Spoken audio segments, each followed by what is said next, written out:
Vamos continuar tratando dos assuntos do catecismo, ainda sobre o que o homem deve crer sobre Deus. Nas últimas aulas, temos falado sobre a criação, o aspecto criacional de Deus, sobre a providência diante dela, como a providência de Deus participou diretamente na criação. Agora falaremos a respeito do homem após a criação. O que houve com o homem depois do estado criado? Para isso, vou lembrar aos irmãos a pergunta de número 21. Continuou o homem no estado em que Deus o criou no princípio? Essa é a pergunta 21. E a resposta do nosso catecismo diz o seguinte: nossos primeiros pais, sendo deixados à liberdade da sua própria vontade pela tentação de Satanás, transgrediram o mandamento de Deus, comendo do fruto proibido. E por isso caíram no estado de inocência em que foram criados. A pergunta de número 21 é bastante conhecida, tanto pelo fato de termos meditados ao longo desse último mês na exposição de Gênesis, ao longo do início do ano, quanto pelo fato de que a grande maioria de nós cristãos conhece a história e o enredo sobre a queda. Mas e o que o nosso catecismo pode deixar de lição para nós sobre o conceito do estado de homem? Como o catecismo ele trabalha esse conceito? O primeiro aspecto que eu gostaria de compartilhar com os irmãos é o entendimento de que a liberdade ela foi quebrada. Vemos que o homem ele possui, até o momento da queda, a liberdade de escolha. Pela sua própria vontade, poderia escolher entre o bem e o mal. Iniciando o conceito que vamos abordar de liberdade criada, ela aborda um entendimento que eu deixei aqui para os irmãos, de um livre-arbítrio. O homem ele foi colocado diante de Deus inocente como criação. O livre-arbítrio é um entendimento de salvação, onde o homem poderia entre escolher o bem e o mal. Esse é o entendimento de livre-arbítrio. Precisamos aprender, nos prender no conceito de salvação. O homem possui a escolha entre bem e o mal. E para ilustrar, eu trouxe aqui um dos primeiros pontos, que é um dos livros conhecidos do Agostinho, que ele trabalha isso, o conceito de livre-arbítrio. Em uma das obras da Patrística, afirma que não haveria possibilidade de classificar as obras do homem entre boa e má, se não houvesse liberdade de escolha. Igualmente seria injusto se castigasse o homem pela sua conduta. Ou seja, o homem ele foi criado em estado de criação e houve ali na criação o entendimento de que ele poderia fazer entre o bem e o mal.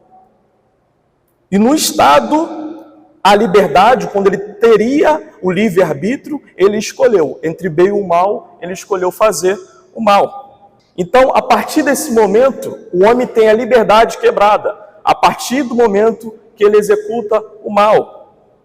Esse é o primeiro ensinamento que o nosso catecismo ele nos deixa. O homem perde a sua liberdade, pois, sendo deixado a liberdade da sua própria vontade, transgrediu o mandamento de Deus. O segundo ensinamento que essa pergunta 21 nos deixa é a perda da inocência.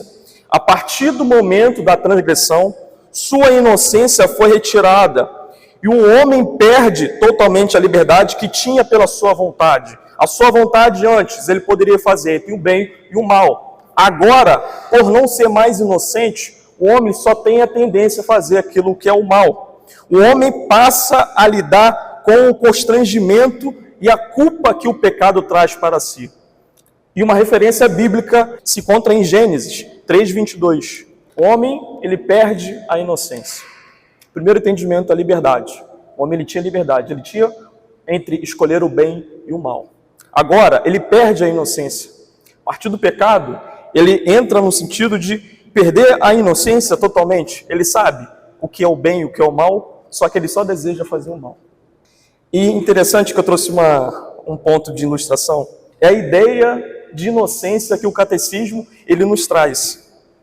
Se formos comparar com o que vimos no mundo atual, com as gerações passadas, vemos em que determinadas situações que hoje são realizadas, eu falo basicamente em aspectos de maldade. Vemos que gerações passadas eram, digamos assim, abre aspas, inocentes. O pecado, ele traz essa culpa, ele traz essa sequela para as pessoas. O sentido de inocência. O homem, ele perdeu esse sentido a partir do momento que ele pecou. E qual seria o motivo de olharmos, por exemplo, para uma coisa que hoje tratamos como uma coisa tão banal, tão comum nos dias de hoje? Se formos olhar para a geração passada, elas tratariam como uma aberração. Qual o sentido disso? Qual seria o motivo? É justamente o crescimento do pecado. Citar um exemplo para os irmãos. Minha mãe mora em comunidade. E é muito comum eu ir lá, em tempos, e do nada começar um tiroteio. Isso é para ilustrar, tá, irmãos? Começar um tiroteio, do nada. Eu, que já sou nascido e criado, estou acostumado. Mas a minha mãe, por mais que ela esteja lá há mais de 20 anos, ela se assusta. Por que eu não me assusto e ela se assusta? Porque a geração passada, ela foi criada com outro entendimento daquilo que seria realmente algo errado. Aquilo ali não é algo que se acostuma da geração passada. A gente hoje em dia se acostuma com isso. Isso é o crescimento da iniquidade. Vemos as situações acontecendo de errado e muitas vezes achamos que é uma coisa normal. Isso é o crescimento do pecado. Por que as pessoas mais antigas não acham isso normal e questionam isso? Isso mostra que a inocência foi perdida pelo pecado. A iniquidade, ela traz essa sequela para a geração agora. E mais vemos hoje situações que parecem comuns nos dias de hoje. Situações de aberrações, onde a sociedade acha comum, sendo que a gente sempre fala, né? Minha geração passada nunca viu isso. Isso é o crescimento da iniquidade. Ou seja, o catecismo ele trabalha um ponto interessante. A inocência foi perdida com adepto ao pecado, com o crescimento da iniquidade com o pecado. Perda da inocência. Isso foi perdido com o pecado. Então, vimos na pergunta 21, irmãos, sobre a liberdade, sobre o conceito de liberdade, o conceito de livre-arbítrio que foi perdido pelo homem, e também vimos a perda da inocência. O homem agora, ele não é mais inocente daquilo que está acontecendo. Vamos para a pergunta de número 22. Interessante, irmãos. Mais uma vez aqui abordamos um assunto que tem sido tratado durante as exposições do reverendo Joel. O conceito de transgressão e para toda a raça humana, para todo o gênero humano. E aqui, mais uma vez, recapitulamos um assunto que já havíamos tratado durante os domingos. O pacto que Deus realizou com o homem. Colocou obrigações, onde teriam privilégios e consequências no caso de transgressão. Entendendo um pouco mais detalhado o porquê dizemos que temos a herança dos nossos pais. Por que falamos que herdamos o pecado como uma herança? Precisamos entender o conceito de herança dentro do aspecto da criação, basicamente entre Adão e Eva. Vamos abordar isso. Voltamos ao aspecto criacional. Deus, através do seu soberano poder, e aqui mais uma vez vemos a figura de decreto, decide criar o homem e a mulher, certos de que possuem um propósito específico. A grande lição que o catecismo nos deixa, e isso é reforçado pelo entendimento não só de Gênesis, mas ao longo da Escritura, é de que temos uma ligação direta com Adão e Eva, os nossos pais, como o catecismo aqui aborda.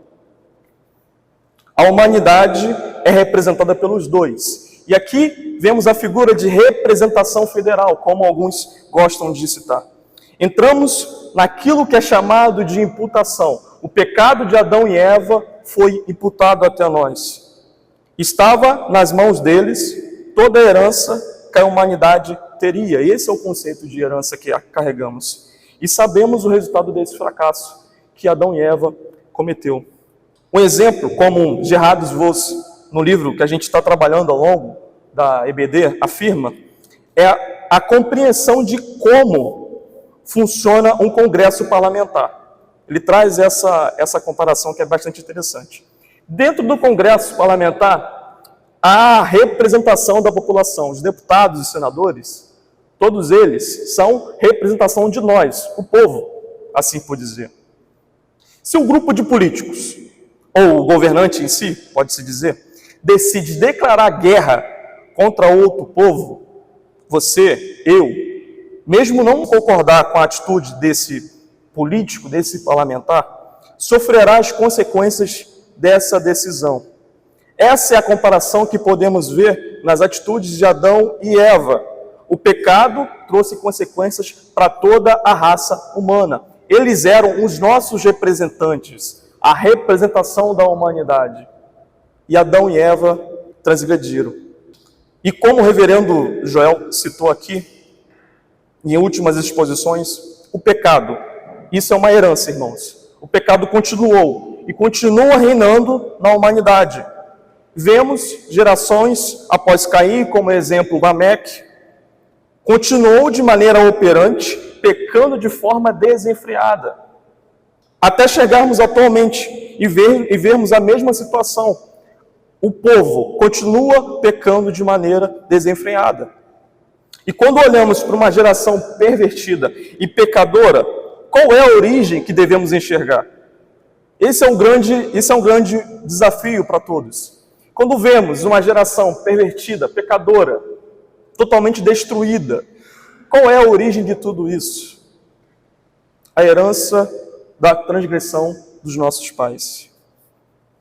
E o conhecimento de origem, irmãos, é importante dentro de uma visão cristã. O grande problema de uma visão antropocêntrica, onde coloca o homem no centro de tudo, é ignorar o pecado como um influenciador do estado do homem. É interessante que antes de entrarmos no estado do homem, precisamos entender como o homem se encontra. Antes, qual foi a influência, qual foi a origem que desencadeou para que o homem estivesse nesse estado. E temos como exemplo, eu vou citar aqui o John Locke, a afirmação de que o homem é bom e a sociedade o corrompe, foge literalmente do conhecimento de que temos herança por natureza pecaminosa dos nossos pais. E apesar de estarmos falando de um conceito que não tinha ligação direta com a igreja, temos, isso é fato, temos vistos bombardeios de ideias muito próximas a esse sentido dentro do cristianismo. Como, por exemplo, vou citar aqui a teologia do coaching. Quando você busca o homem, tenta buscar dentro do homem soluções para o que está acontecendo dentro, para o que está acontecendo com ele, você foge da visão cristã. Porque o cristianismo entende que o problema do homem é a origem do pecado. Uma ilustração bem legal que o Hevel trouxe um dia numa aula do seminário foi de olharmos o pecado do povo depois que saiu do Egito e só olharmos e vermos o bezerro de ouro. É comum a gente olhar e falar assim, nossa, o pecado realmente é o bezerro de ouro. Mas qual foi a origem do pecado? Será que a origem do pecado não está nos ensinamentos, na cultura que o povo antes herdou do Egito? Isso é interessante. Quando observamos o homem e buscamos soluções dentro dele mesmo, não observando o pecado, não trabalhando o aspecto de que a herança do pecado é a consequência disso, estamos fugindo do aspecto cristão. E todos erram em buscar essa solução dentro do homem. Sem compreender o pecado do homem, todas as soluções ou explicações partem sem reflexo.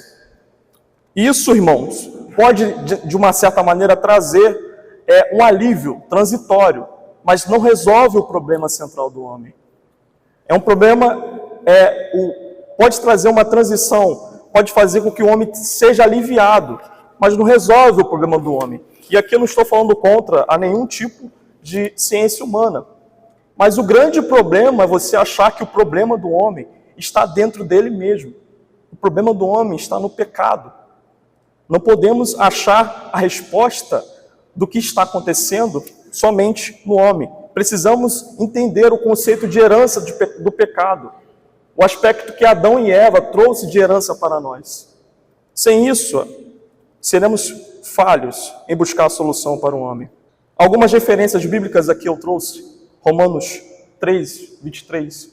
Esse versículo é bem conhecido, né? Fala de que todos pecaram e transgrediram. Em Romanos 5, 12, o que diz? Interessante essa ideia que o apóstolo Paulo ele traz sobre o conceito de que todos pecaram. Porque ele traz dentro da carta dele, primeiro aspecto, os gentios, que os gentios negam a revelação geral de Deus. Os judeus, apesar de ser o povo de Deus. No capítulo 3, como lemos, ele afirma categoricamente de que todos pecaram, tanto judeus como gentios. Atos 17, 26. Irmãos, concluímos o assunto de que a herança que herdamos dos nossos pais. O pecado é função da herança que herdamos dos nossos pais. Pergunta 22. Alguém tem alguma dúvida a respeito desse assunto? Algum apontamento? Cooperação? Pergunta de número 23. Pecado e miséria. O estado do homem pós-queda é o que tratamos na pergunta de número 23. O ser humano, após a perda da inocência, abordado na pergunta de número 21, agora possui um estado inteiramente cego.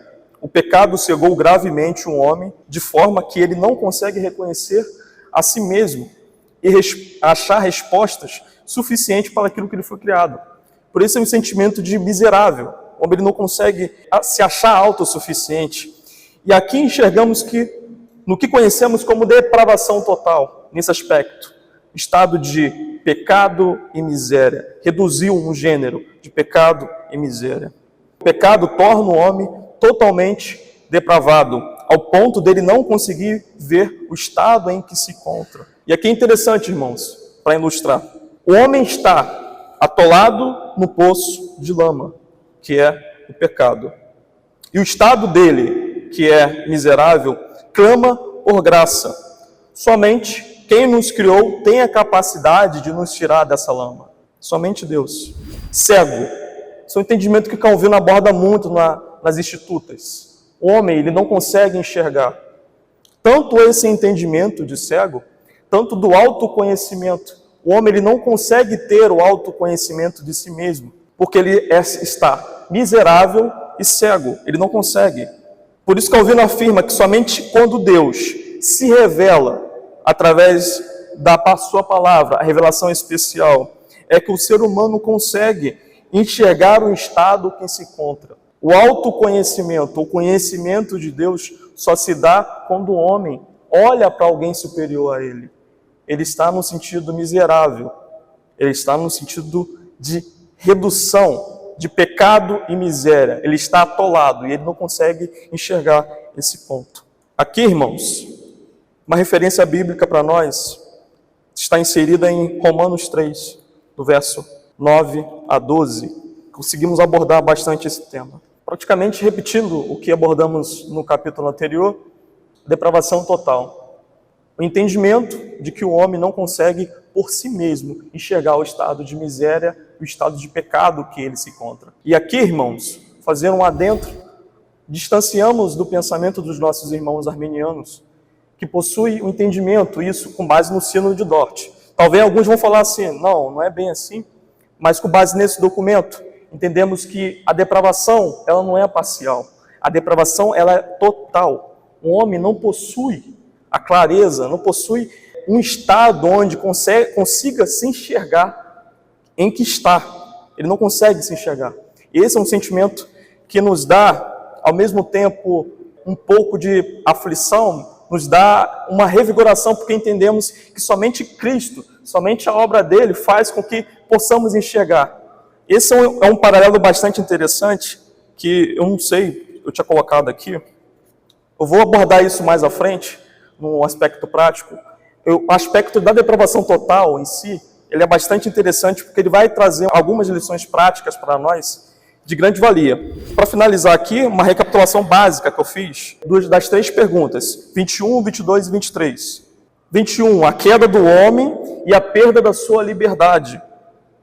A pergunta de número 22, a herança da queda, que os nossos pais, a ideia de representação federal. E a pergunta 23, o estado que o homem se encontra como consequência da queda. Agora, a última pergunta, irmãos. O que é pecado?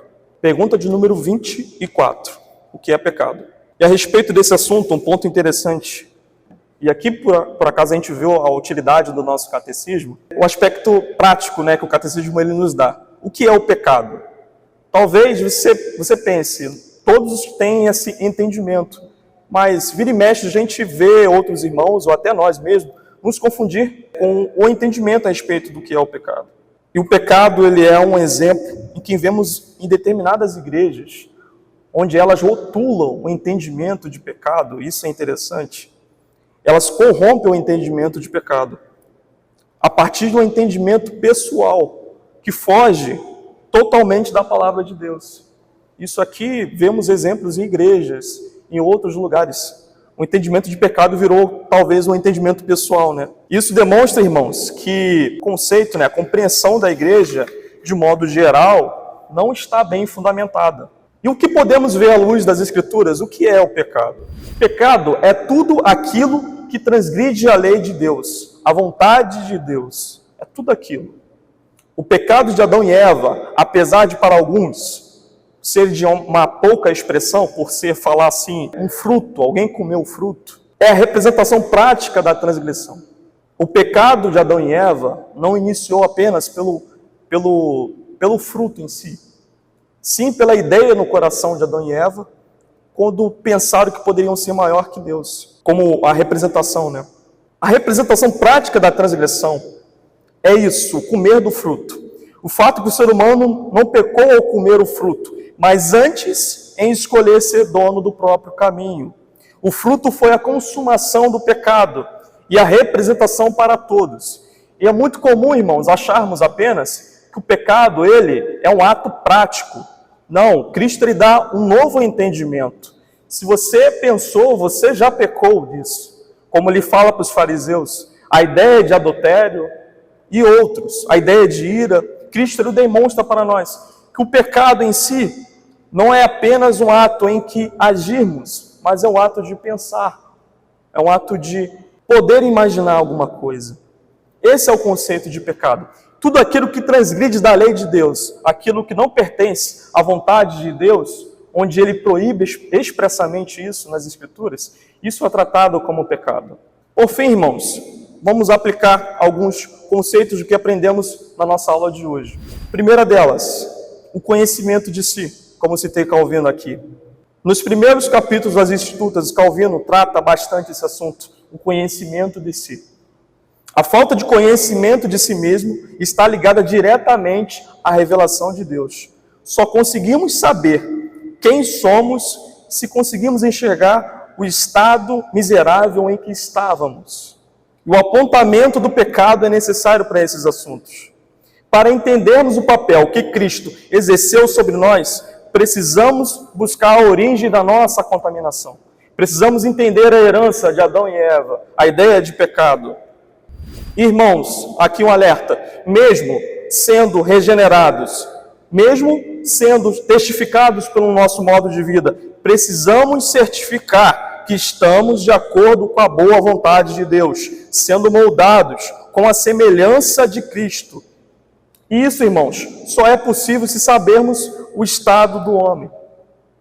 Precisamos, em tempos, assim fazemos na nossa confissão de pecados, lembrarmos se o nosso coração está inclinado. Lembra, não é somente o aspecto prático o pecado, mas o aspecto do coração. Precisamos certificar de que o nosso coração está com uma boa vontade diante de Deus. Por isso precisamos do conhecimento de si. E lembra, conhecimento de si mesmo não tem como. Só quando olhamos para Deus, no estado que estamos, conseguimos saber quem somos de verdade. A busca de uma cosmovisão bíblica. A segunda lição prática diz respeito a como enxergamos a partir do conhecimento de si mesmo. Quando conhecemos a nós mesmos, através de Deus, entendemos o papel de redentor, conseguimos olhar para o mundo de uma outra forma. Assim como a alegoria, a caverna de Platão, a pessoa só descobre a verdadeira vida há anos que era escravo. Assim como a ilustração, o pecado realiza a vida das pessoas ano de escravidão. Assim como a alegoria da caverna de Platão, onde tem pessoas sendo acorrentadas, amarradas, elas não conseguem saber em que estado de miséria e degradação elas se encontram. Só quando você vai para fora e encontra realmente que aquilo ali se tratava apenas de uma ilusão, só quando entendermos que Cristo, entendemos que uma nova vida com Deus, somos regenerados, só quando sentimos o gosto de estarmos na presença de Deus, nos santos dos santos, conseguimos entender que o papel do pecado é escravizar o homem. O que acontece lá fora não é liberdade, é escravidão. O homem é escravo daquelas atitudes, é escravo de fazer as coisas ruins. Hoje somos livres para fazer aquilo que Deus quer, só no papel, só na vontade de Deus. Isso só acontece a partir do momento em que entendemos o estado em que estávamos, o estado de degradação, de miséria. O conhecimento de si, ele traz para nós uma cosmovisão bíblica. Por isso, irmãos, quando vemos pessoas se prostituindo, roubando, cometendo inúmeros pecados, vemos que elas estão cegas, corrompidas, incapazes de enxergar o bem. Tenta chegar para uma pessoa dessa, até com uma boa intenção, e falar o estado que ela se encontra. Dificilmente ela vai te ouvir. Isso só acontece quando o Espírito convence o ser humano do juízo e do pecado. E assim como o apóstolo Paulo afirma na carta aos Filipenses, ser luz no meio de uma geração pervertida. Isso é um chamado para nós. Porque apesar de estarmos nesse mundo, precisamos ser luzes no meio de uma geração pervertida em pecado. Apesar do pecado ela ter sido transbordado como herança, sabemos, através da revelação de Deus, que somos chamados para uma nova vida. E para concluirmos, irmãos, Cristo, diante do cenário do estado do pecado do homem, é o único a realizar a obra que Adão fracassou. Como a carta escrita pelo apóstolo Paulo em 1 Coríntios 15, 45, afirma: pois assim está escrito, o primeiro homem, Adão, foi feito alma vivente, o último Adão, porém, é espírito vivificante. Irmãos, Cristo é o oposto de Adão. Exerceu a vitória mesmo sendo tentado. Por isso, a nossa confiança da salvação não está nas nossas mãos. Por isso, o entendimento de depravação não está nas nossas mãos. Nós não conseguimos, de maneira nem que seja sutil, enxergarmos nada. A nossa confiança está em Cristo. E através dele que fomos justificados. Irmãos, como herança do pecado, trouxemos uma mancha enorme nas nossas vidas. E passará, isso é fato, passará anos a atormentar aqui na terra pelo resto das nossas vidas, das futuras gerações, se Cristo não voltar antes. Mas sabemos que o preço foi altamente pago na cruz. E por isso não vivemos com medo. Isso é um sinal, lembra da depravação? Vivemos agora alegres, porque temos a garantia do êxito. E essa garantia não está em nós, está na pessoa de Cristo. Por isso precisamos a cada dia orar, para que venhamos ter um coração inclinado, assim como Cristo, e sermos semelhantes a Ele. Amém?